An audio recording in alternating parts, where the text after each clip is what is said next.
Hello, everyone. Welcome to It's Sybil. I am Sybil Wilkes, and most of us are here. Hey, guys. Hey, Cameron. Ahmed, how are you all? Doing Doing good. excellent. Any news Yeah. today? Nah, it's been a slow Nothing. day. That's what I. Dang it! I hate a slow news day, man. Hate a Don't slow you? No news. Don't you? assassination attempts or anything like that going on? No. Man, No, no. No. anybody got any extra baby oil? No. Anybody? There's a Anybody? thousand bottles I heard that they discovered, but And where's the baby oil at, baby? when That's what I know. when you Where is the need it, baby oil at? where is it when you need it? Man, Uh, is it in referencing the the evidence room now? yeah. That'd be something. Used to be drugs that people went to get out of the evidence room. Now it's it's celebrity baby oil. Celebrity baby oil. Mm-mm-mm. Maybe he'll give autographs while he's on the inside. I don't know. Man. I don't Hey, know. just might. So we're referencing the situation in which not quite 24 hours ago, Sean Diddy Combs was arrested in New York City, and Got him. today he faced three federal charges. Some of them having to do with RICO and racketeering, and he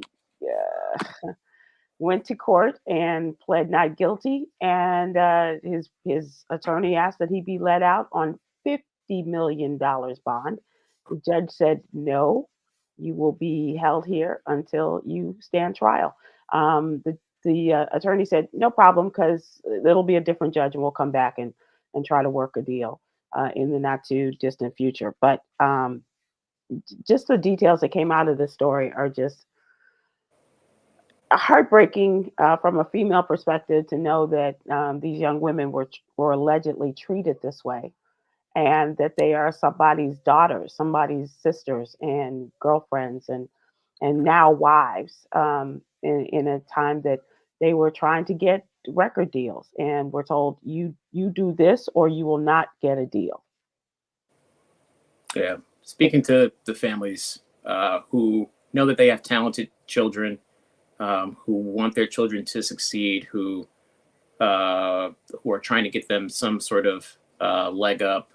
Med, you have brought the guest who had previously been on All That, and she had spoke to this as well. Those type of situations is something that you do not want your child in at all. There is another way. There is another way. And by the same token, Cameron, you had a guest on who was talking about sexual trafficking, Yeah. and he that's one of the charges against him, and moving people around through his various ventures and transportation devices. And this is you think about the possibility of our young girls and young boys being trafficked, and by ne'er do wells, if I can use that old fashioned Mhm. word, people who just are at heart evil and want to create a business based upon the sexual value of young Indeed. people. And Yep. here is somebody who was held in great esteem, a man who owned was a gazillionaire, starting with Bad Boy Entertainment as a hip hop producer, as the creator of a charter school, liquor and clothing sales, and a television network. Why should we be surprised if this does come to be that he is found guilty on these charges? But these people are akin to our next door neighbors. Mm. Yeah, these are people we're supposed to be respecting in our community for their business acumen. These are people who are supposed to be making their who are supposed to be making ways for young people, for all people to be some sort of shining example of that kind of grit and hustle and rigor. And then we find out that they are predators of this nature, and it's never a good feeling uh, at all. The U.S. attorney said that a year ago this week, Sean Combs was getting the key to the city of New York. Mhm. Mhm. Very nice. And But now he's being put away behind lock and key until further notice. Yeah, let's see if Mayor Eric Adams will soon follow. Man, Wow. look, it's been a rough week up there Yeah. in New York. It's been a rough week. Yeah, this is not a Everybody week up that in he New York. wants to relive. No. Sheesh. So it's crazy to me because a year ago he got the key to the city, and like within weeks later, everybody, including Eric Adams, was accused of sexual assault. Like had like everyone waited to the last day to Yeah. it was Of like the last day to say, hey, if something happened to you, come out now, and you can get a case. And Diddy got hit over and over again. Cassie opened up Pandora's box, and to be honest with you, she probably, she is the reason we're here today. Right. And I believe that she's worked with the feds to bring him down. And I agree. And set the ball rolling, if you will. Absolutely. To 8 to 10 more cases that have come Yep. out as recently as last week. A young woman from Danity, Kane, and they are working with those two women especially and others. And they said they're not done yet. Absolutely Yeah. not. If you're denying $50 million bail and kids turning in their passports, Right. oh no.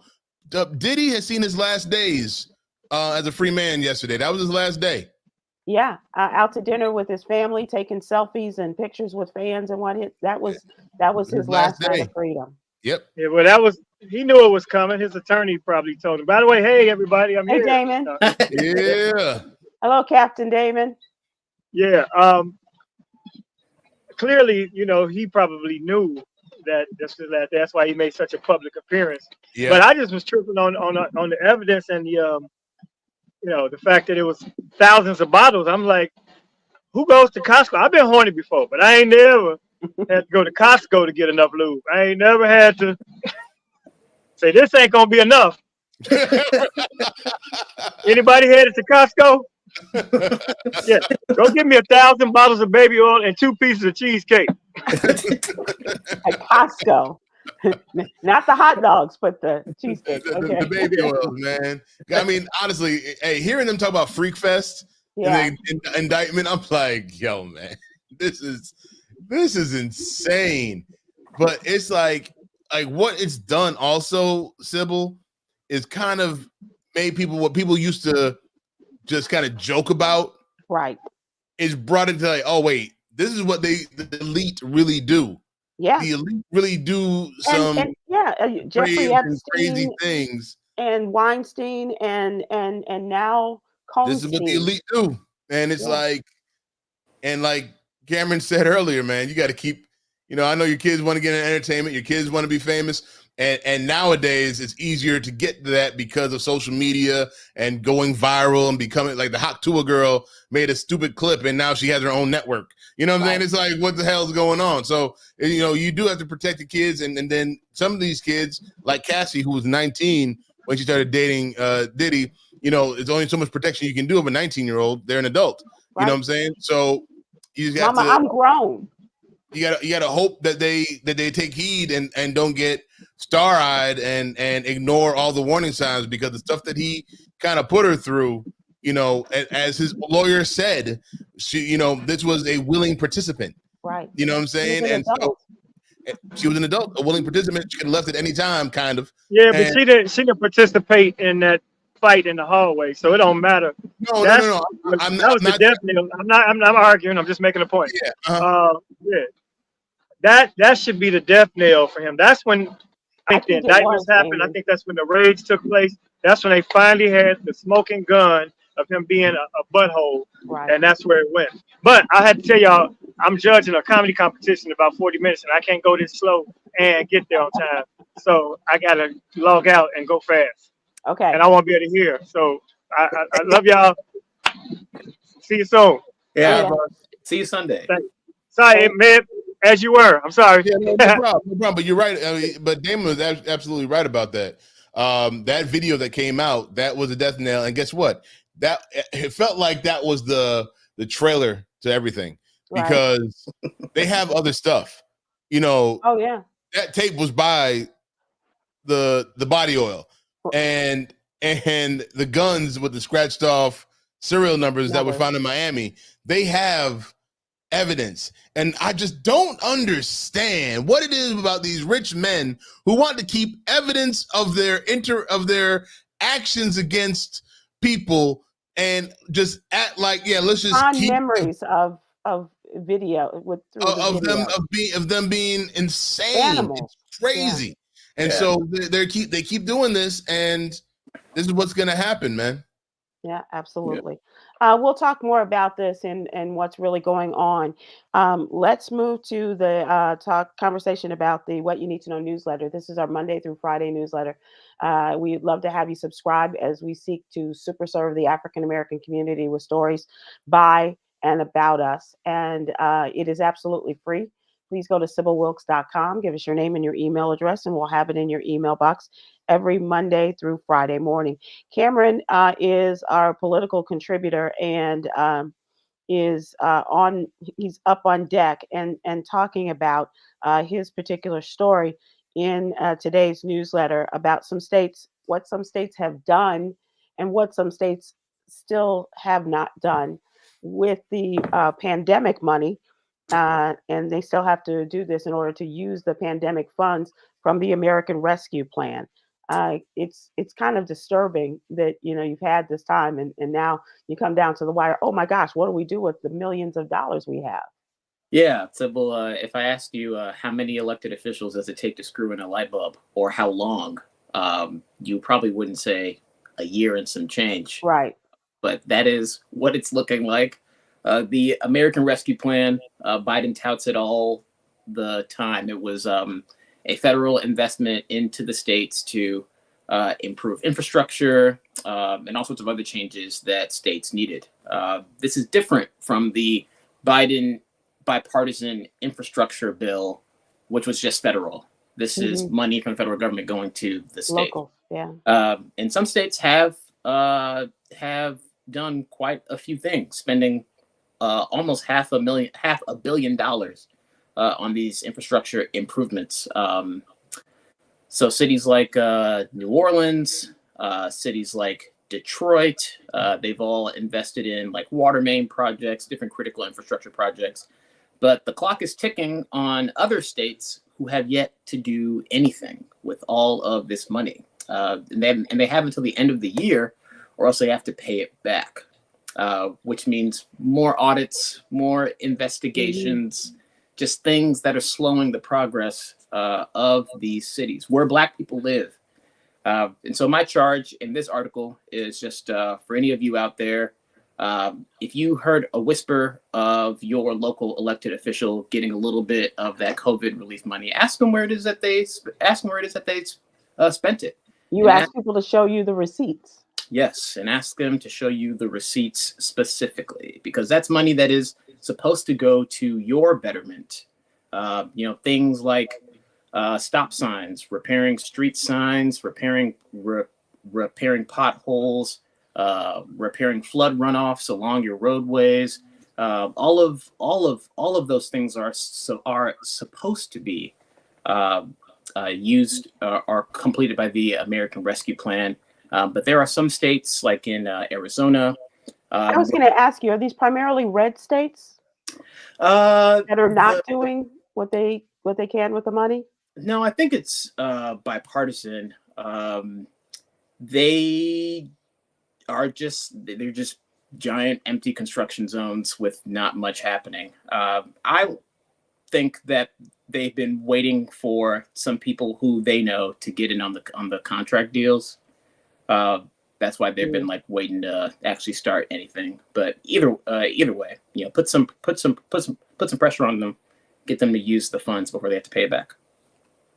Do you think that articles like this are going to put some heat on them, or do you think they're just going to wait and see who ends up being president? Because it seems like they're just kind of waiting it out to see what happens after November 5th or 6th or 7th, whenever a decision is made. Yeah, that's a good point. Knowing what it is that I know about government, the new fiscal year just started, right? And you can't get anything done in the holiday season. So I believe that they've just been disorganized up until this point. And the federal government always asks for its money back. So Uncle Sam will come knocking. Right. It's it's a quandary, but I mean, there are some states that are doing some good things, like you said. Louisiana is one, and I was just wondering when I asked about the red states, because I'm wondering about states where they could really use it, such as Mississippi in predominantly black towns. Yeah. And what they're doing with it, because they've had a number of issues, including flooding, water issues, and you name it, and money not being spent the way that it has, instead going to building a volleyball gymnasium in the name of a football hero who is a native Mississippian, or something like that. So it's just really curious. Yeah, very much so. But if I know anything about how these, and we've covered local before, people always scramble to try and get just a smidget of these like federal relief dollars, and it ends up hurting the community in the long run.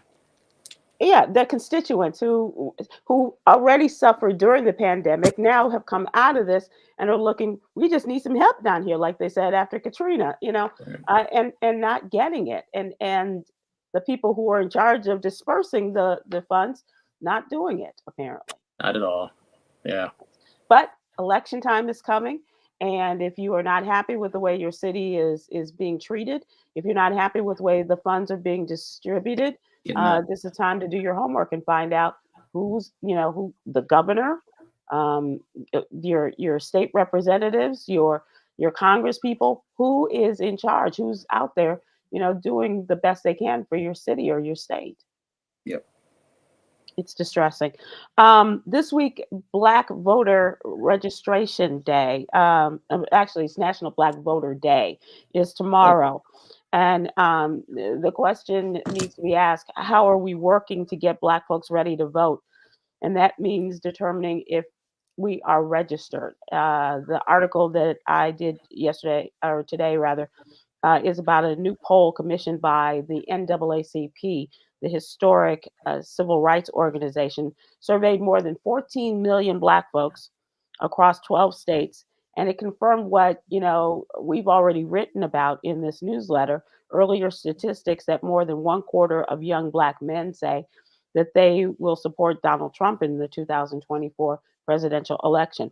Overall, being 13% of the population, just about 70% of Black women say that they are supporting the vice president, and some 70% of Black people overall are saying that, and that includes Black men over the age of 50, and Black women overall, the age ranges. And so I'm just wondering what you all think about this, because this is nothing new. It's not a surprise to us that we've known this.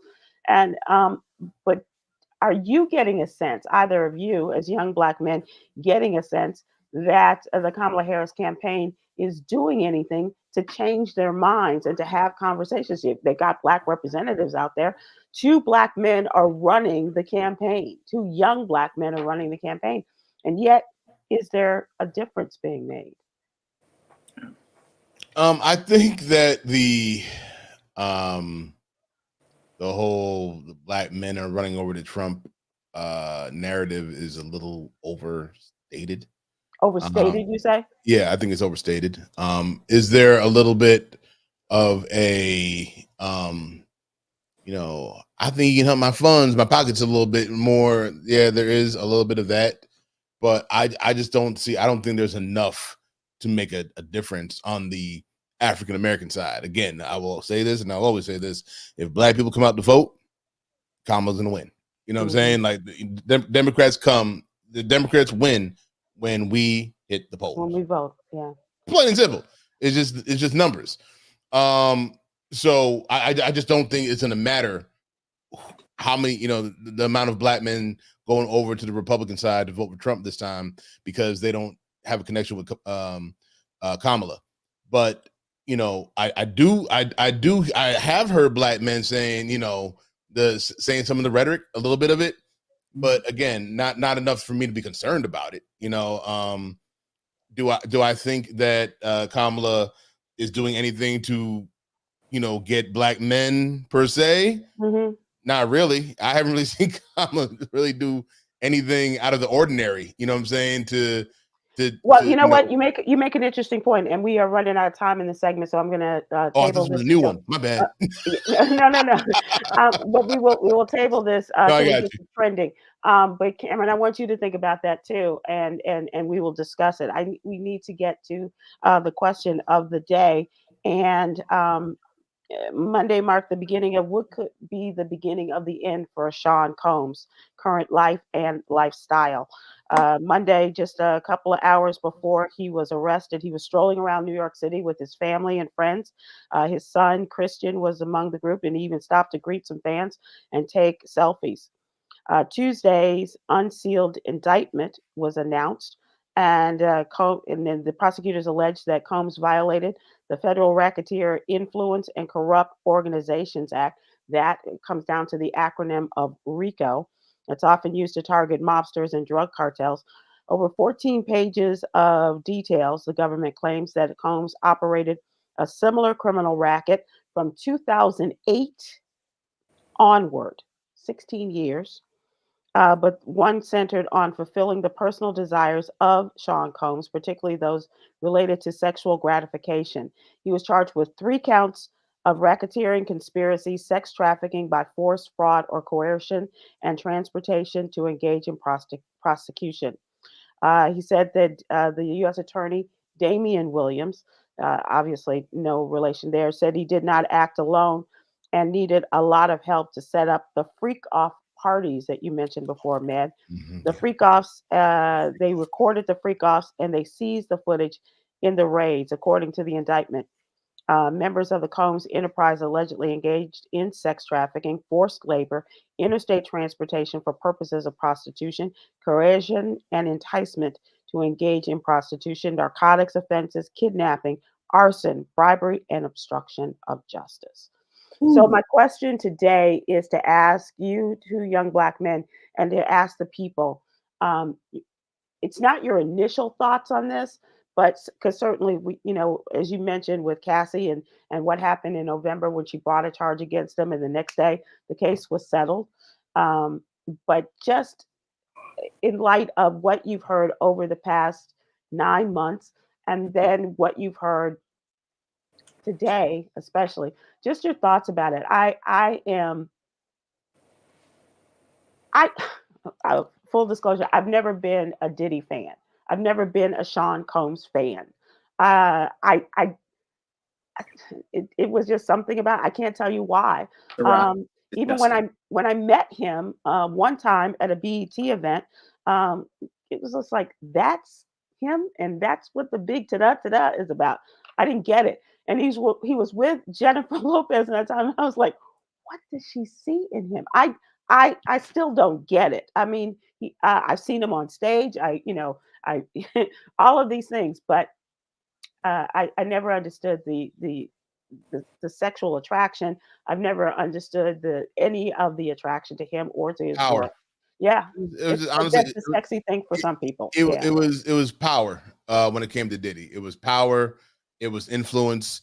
If you were like around him, you know what I'm saying? It was one of those things where if you were around him, things could happen for you. You know what I'm saying? Whether you were actually with him or just in his orbit, things could possibly happen for you for the better. Now, looking back, we saw the Mace situation when he left Bad Boy. We see all the stories about people and their money when it came to Bad Boy and how he got bad deals and yada yada yada. We had Q Parker on the Morning Hustle last week, and I feel bad for him because it was before everything came out. He said, like he just has the memory of him putting him in this position. Like he was one of the main when it came to Bad Boys. 112, the group 112 was one of the first five. It was Biggie, it was Craig Mack, it was and 112 surprisingly, and I forgot that they were like the youngest and they were the newest and they were like one of the original 5. Sure. And he was just like, did he put us in a position to be where we are today? You know what I'm saying? And so he's like, I'd rather just pray for him, pray for everybody, and just kind of think of him in the fact that he helped my life, and in that kind of way. And of course, it sounds crazy after hearing everything that comes out now. You know what I'm saying?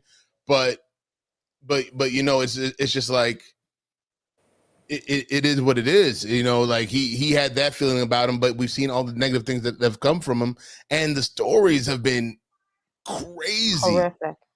Horrific stories. The power that man held, the influence that man held. He was like, and me and my friends talked about it today, that man was a villain. Yeah. He was a villain that held people over balconies. He threatened people's lives. He just blew up cars and Kid Cudi, threatened his life, threatened to kill J. Cole. These are all the stories that were coming out. I'm just like, this man was a literal comic book villain. You know what I'm saying? He was a gangster. He was real gangster. And he was not the gangster that you saw, because that's not the image he put out there. But behind the scenes, people were talking about Suge Knight. It wasn't Suge Knight you had to worry about. It was Diddy. You had to worry about Diddy and his temper, or if you messed with one of the women he wanted, or if he did anything, he was coming to get you. And if you complained about certain things about him, he was going to end your career. So that man just held amazing influence in the industry, and that's what attracted so much attention to him. And he loved the attention. Yeah. Like, let's be honest. Like, I saw somebody earlier talk about, are we going to cancel his music? What music? There isn't that much music. Right. I'm like, yeah, Bad Boy, but like you might hear a take that, or Let's Go every once in a while. But outside of that, there's not that much music from Diddy. You know what I'm saying? Are you going to pour his vodka down the drain? Are you going to, are you going to Diddy music on the radio? We're not canceling Diddy. No one listens to Diddy music. Now, are you talking about, are we canceling Biggie? Are we canceling Mary J. Blige? Right. Are we canceling 112? Are we canceling? That's if you want to go that deep, then you're canceling a lot of careers that were connected to that man. That's right, and a lot of big favorites. Cameron, what do you think? I didn't really listen to Diddy or really knew what or who he was coming up as a kid. Again, I listened to metal, so I didn't know who he was. I didn't know what pyramid he kind of like sat on top of, but I do know capitalism, and it is a culture of consumption, overindulgence, and exploitation. And as far as I'm concerned, you gotta do some very questionable and heinous things to get that far up top. And he was foolish to think that that it wouldn't come back to bite him. And I'm very glad that it is. I think there's a conversation out there about like what justice actually looks like. For the families, for Cassie, even for Diddy, and R. Kelly and Michael Vick. I mean, there is this goes on. Yeah, there is a question about what justice actually looks like. But in the short term, I mean, all of his operations, rooted in those like vile acts, need to be destroyed, as far as I'm concerned. Let's go to folks who may have some comments or want to add to the conversation. And we will take them. I want to see him. Oh, I'm frozen. I want to see him get justice. That is the really important thing, that, and he has the money to pay for it. But let's see what people have to say. Gina Williams on YouTube, simply outrageous. I believe more people are involved, especially celebrities. This has been going on for years. And I was thinking about that the other day, actually yesterday, when they announced that he was arrested as he was coming out of his hotel. And because he was in New York, but I used to watch the Ellen show, and Ellen was so crazy about Diddy. And I just wonder what people are thinking. And I'm not suggesting that she was involved in that in any way. I'm just wondering what people in those households are saying. Like, damn, I think people that are in Hollywood aren't surprised by this. Right. But they would rather, like Hugh Parker said, remember him for the good stuff that they liked about him. Right. You know what I'm saying? And so, like Marlon Wayne said in his interview with Shannon Sharp, he said he went to plenty of Diddy parties. Mm-hmm. Didn't see a thing. I've been to a Diddy party once, and it was normal. Nothing. There was nothing that but I don't go beyond. But you left early. You didn't stay I left around early, or I didn't go beyond the velvet rope or past that door. You know what I'm saying? So, if there's a facade that man put up that other celebrities could see, can be a part of that world without touching the other part, the dark side of his world. That other executives and other people that probably are a little bit more, in bed with him, if whatever. Then you know what I'm saying, that are going on right now, if you think about it, so when I see a Kevin Lyles step down today, that is a huge red flag for me. Like, why are you? Who is Kevin Lyles? Kevin Lyles is a music executive who is over I think WMM. He was WMG, I believe. I can't remember. And he stepped down as president today, and it's like, is this connected to Diddy? I wondered about the timing of that too. The timing was real weird, and I'm wondering who else is going to be caught up. Like somebody said, TD Jakes. You saw so many people that were close or wanted to be close or wanted to have a piece of the pie. I'm just saying, I don't care who you are. If you're a person in power, you wanted to be in his orbit because he was an influencer. He was huge. We're in an election season. Do you remember how big Diddy was when he had to rock the vote? Right. Get out the vote campaign. He single-handedly probably registered millions of people. You know what I'm saying? Just off of his campaigns alone. So that man is a lightning rod for attention, whether it be good or evil. So it is deep, man. It is something else when it comes to just the celebrity life and Hollywood life around him. Jasmine JRS Jr. says on Facebook, for me, Sybil, it was the arrogance that always turned me off about him. Sometimes that can be kind of sexy and have that air about you. But it also indicates an insecurity to me. And I don't like that. Randall Andrews on Facebook said he got some bangers for sure. All About the Benjamins can come on now and set the party off. No, that is true. Look, Diddy got like 4 or 5 songs that it's not like the R. Kelly. No, he doesn't have the albums. Like, I mean, Diddy is known for a few one-offs that he talks on and collabs with other artists, and he has some big ones. Some with Biggie, with Faith Evans, Genuine. This Is What I Need, the remix, all that stuff. He has a few bangers. I'm not denying that. I'm just saying, when it comes to canceling, we're not playing them songs right now. You're not really hearing those songs on the radio to take off. You know what I'm saying? So, and if Khameron did hear it, it wouldn't mean anything to him anyway. But there are people out there who are Diddy fans that go, oh damn, they're playing that. Ooh. Sonia Maples on YouTube. All this saddens me. Young brothers should know the more powerful you are, the larger the microscope they're using to watch you.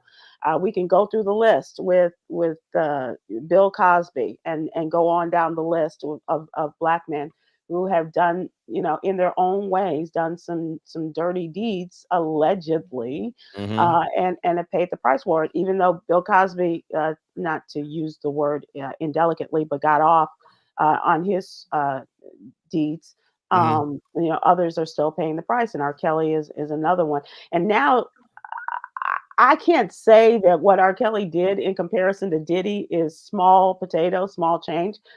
Any wrong done to a person in the way that they did it, however it was done, if their parents encouraged them to go with them, there is blame on both sides of the parents who may have encouraged their daughters to, show them some attention, go to the party, don't turn them off, just be nice. All of those things that may have been done allegedly. But somebody has to be, I feel so sorry for his children.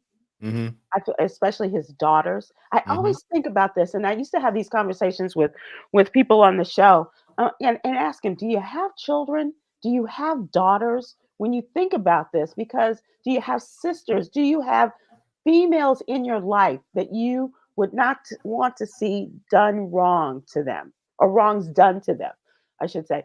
And people are, I don't, how do you remove that? Or Or He obviously did because he was very close with his mother. Like very, Diddy and his mom were close. You saw, especially in the early days, you saw his mom with him all the time. Every time you saw him, you saw his mom. saw that man kick Cassie in the face while she was down. We all did. Someone who does that, yeah. You know what I'm saying? There's a different kind of evil in them. There's a separation of personalities and persons in that. Absolutely. Because that's not Mrs. Combs' son doing Absolutely that. not. Absolutely not. There is an evil in Hollywood that if you allow it to take you over, the greed, the envy, all that stuff that comes with Hollywood, if you let that take over, you know what I'm saying, who you are, you know, that split all of a sudden becomes you become the other person. You become Mr. Hyde more so than Dr. Jekyll. Yeah. Khameron, we run out of time again, so we're going to move to trending. We're going to let you get your thoughts in on this. But I did want to, as we move to trending topics, Khameron, you said, you know, you're a metalhead. I thought this was funny. I don't know if it's funny to a rock fan, but Jane's Addiction is a band. And two of the members, they had to end the show the other day because two of the members of Jane's Addiction fighting on stage. They had to, and now their tour is off. I was wondering if you saw that. No. I remember I was at a Five Finger Death Punch concert, and one of the that's the band's name, Five Finger Death Punch, and then one of the like the managers of the venue like came on stage and like told them that they were being too loud, and the lead singer like punched him in the face. Yeah. He just decked him in the jaw. Yeah. It was great. They said that Jane's Addiction singer Perry Farrell has apologized to bandmates and fans for the inexcusable behavior hours after news broke the second half of the group's reunion tour was being canceled after a fight broke out on stage Friday. In a short statement, they said, though, this weekend has been incredibly difficult, and after having the time and space to reflect, it's not only right that I apologize to my bandmates, especially Dave Navarro, fans, family, and friends for my actions during Friday's show. Unfortunately, my breaking point resulted in inexcusable behavior, and I take full accountability. And there was some speculation among the fans about what went haywire, and there was talk about singing too loudly. That was part of the discussion. And the remainder of the tour was officially called off on Monday. And this was a reunion tour, so obviously, maybe they should have had a sit down before they got on stage. Maybe. Yeah, for sure. So, Khameron, what do you think about going back to our earlier conversation? What do you think about what the Harris campaign has done in terms of trying to attract young Black men to come over to her side? My issue with just like the advocacy that's coming out of like young Black men is I think that there is like a lack of like civic engagement, education. When you go to an elected official like a presidential campaign and say, we want you to do stuff for us, okay, then what exactly? And from all I've been hearing in the barbershops and the churches is just rhetoric. No tangible action items. No one really knows how to put two and two together to make that change, which is what I find to be very disturbing. It leaves Black men very impressionable, very supple and moldable to anyone who's out just, touting, whatever type of rhetoric makes them feel good about or makes them feel angry at another interest group. There just isn't enough civic education going on for Black men to actually want something tangible. What is so that? Let me ask you this: is there a discussion, because she's talked about her opportunity economy and talking about $50,000 for people who are starting their own businesses, $1,000 for a new kid, to $25,000 if you're buying your first home, money for people who are their child tax credit and things like that. Do you think that those are tangible enough, so that you don't have to pay I don't want to say you don't have to pay your baby mama, or you don't have to pay, because I have a friend, we had a discussion this week, and, she's paying $1,200 a month, $14,000 a year for childcare. Ooh. That's a lot of money. Yeah. And so men who are stepping up and taking care of their children and helping their families and doing things, would this not mean anything to them? Well, the men that are stepping up and taking care of their families aren't Republicans. That's okay. and I mean that just not from like an ideological standpoint, but just the slippery slope that a black man takes to devolve into a MAGA degenerate. I can piece together like the steps for you. First thing that they do is that they watch The Breakfast Club.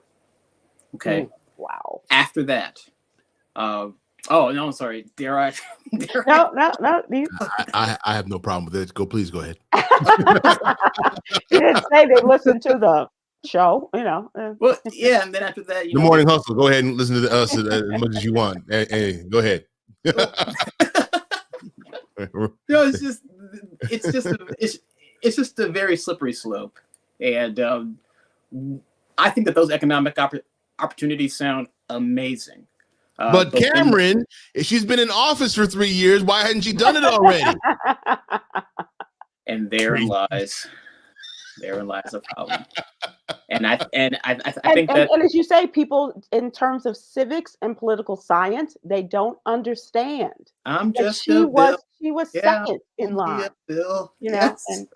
And we have to school people and share some knowledge with them in order to make them understand It's the tough secondary out here, and tertiary role she played oftentimes when these things came up. It is tough. Because my thing is everything that Trump is doing, you can really ask that question. He was in office. He was actually the president. He was the man, right, for 4 years, and he didn't do a lot of the stuff he said he was going to do. I think we have revisionist history when it comes to Trump. Mm-hmm. Yeah. And also, can we just remind people again? There was a pandemic, and 1 million people died on his watch. But I'm just saying, between 2019 was like the last year and a half of Trump and the first year and a half of Biden, we were locked down. So all these numbers saying when I left office, they were up here and outside. We were like, the gas prices was low. Nobody was driving their cars. Where are we gonna go? We weren't going anywhere. But he's like, when I left office, everything was great. Sir, we were locked in the house. There was nothing good going on for us at that time. People's businesses were closing. It was a rough time. And then when you go into Biden, the first 2 years of Biden, we're dealing with everything right. So what are we talking about here? Why is everyone talking about, well, I remember when we were with Trump, things were better financially. No, sir, you were stuck at home. Dangerous. What are we talking about? Right. Like, the pandemic wipes out so much rhetoric. And I'm like, y'all must have forgot that we weren't doing anything for darn near 3 years. Yeah. And I'm like, come on, people. It affected everything. Oh, what's Biden done with the inflation? Again, I'm going to say this again. It wasn't inflation. It is greed. The pandemic was able to foster greed in these CEOs to take advantage of everything that happened afterwards. Right. People are just dumb. It's just, come on, man.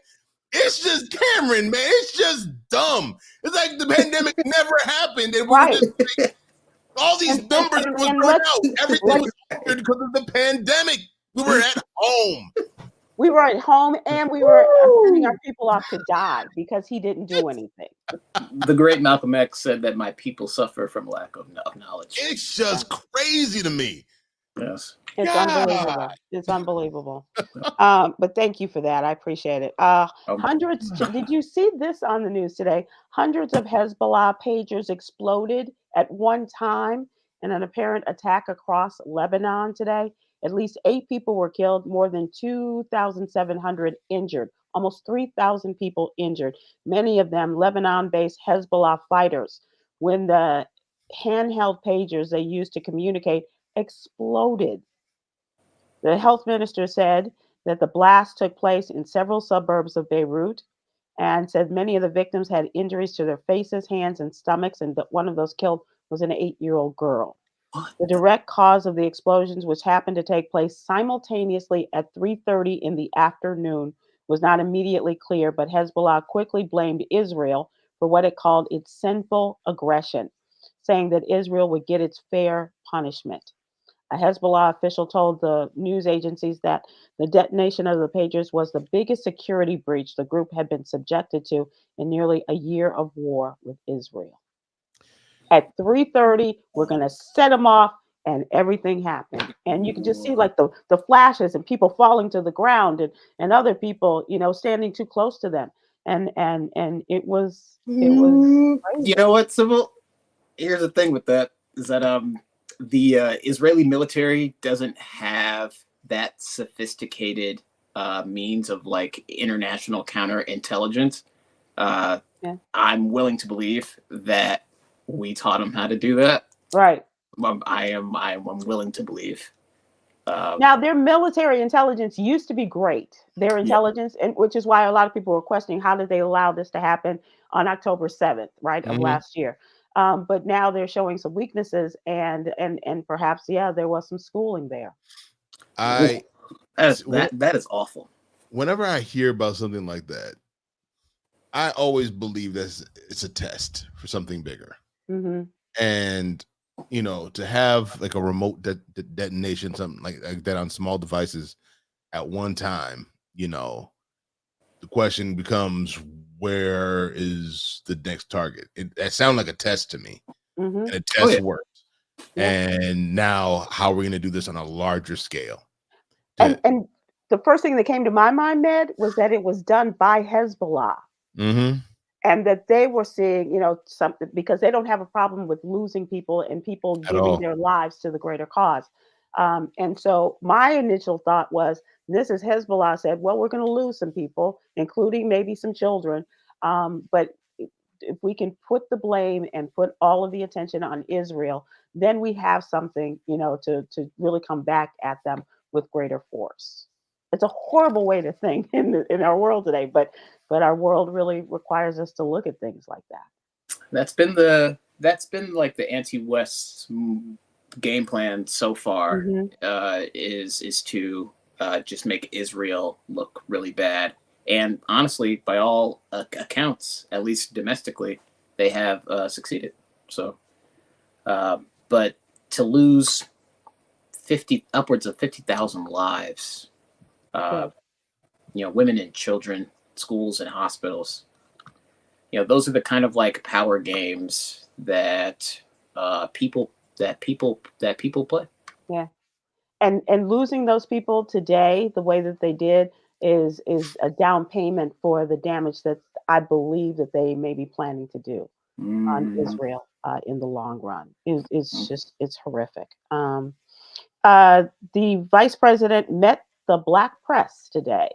You remember this summer, all the controversy over Donald Trump and meeting with 3 Black women of the NABJ, National Association of Black Journalists. This time it was the vice president. And they asked a lot of the same questions that were asked during the debate, like, are people better off today than they were 4 years ago? And she kind of went through, how people suffered during the pandemic and how it took a while to get things back on course. But she also went in on the former president and the Senator J.D. Vance regarding all this craziness and what's going on in Springfield, Ohio. It's just so bizarre, and they're doubling and tripling and quadrupling down on because J.D. Vance says even if it's a lie, as long as it brings attention to it, it's what we need to do because the media wants to ignore it. No, the media is not ignoring the immigration problem that we're having, because we do have one. And I will always say, as much as the man is a jerk, I think that it was a brilliant move as Governor Greg Abbott was, to start moving people around the country, because honestly, we always heard about it. We never. It was a jerk move, but it was a good move. It was look. I tell people all the time, it was a genius move because you forced cities that never had to deal with this issue had to deal with it. And it's like, oh, this is a problem. This is what it feels like. Yeah, this is a problem. And the cities like Chicago and New York, who were very bold and bodacious, bring them. Yeah, Right. Yeah. Drop them off at the vice president's home. Please, come Sitting on. very comfortably upstream. Yes. Exactly. And then now it's like, we need help. What's going on? No, like it was a smart move. And now it became a Democratic problem. Now they had to make a move on it. So yeah, it was a smart move. But the thing is, at the end of the day, we know it's a problem. Lying about stories or making stuff up, and then, oh my God, you find the one lady who was mentally deranged from America who may or may not have eaten the cat. Was black. Killed the cat, was black, American, and now she's become the face of a Haitian immigration problem in a different city in Ohio? No, we're not doing this. And then people, because I argue with people. I love arguing with my people just to get them riled up. They said to me, like, well, it doesn't matter. Somebody ate the cat. I'm like, it does matter when the rhetoric is that it's Haitian immigrants coming in eating your pets, and they're not. Whether or not the cat was, and they're not. Eaten. Yeah. They're just not. Yep.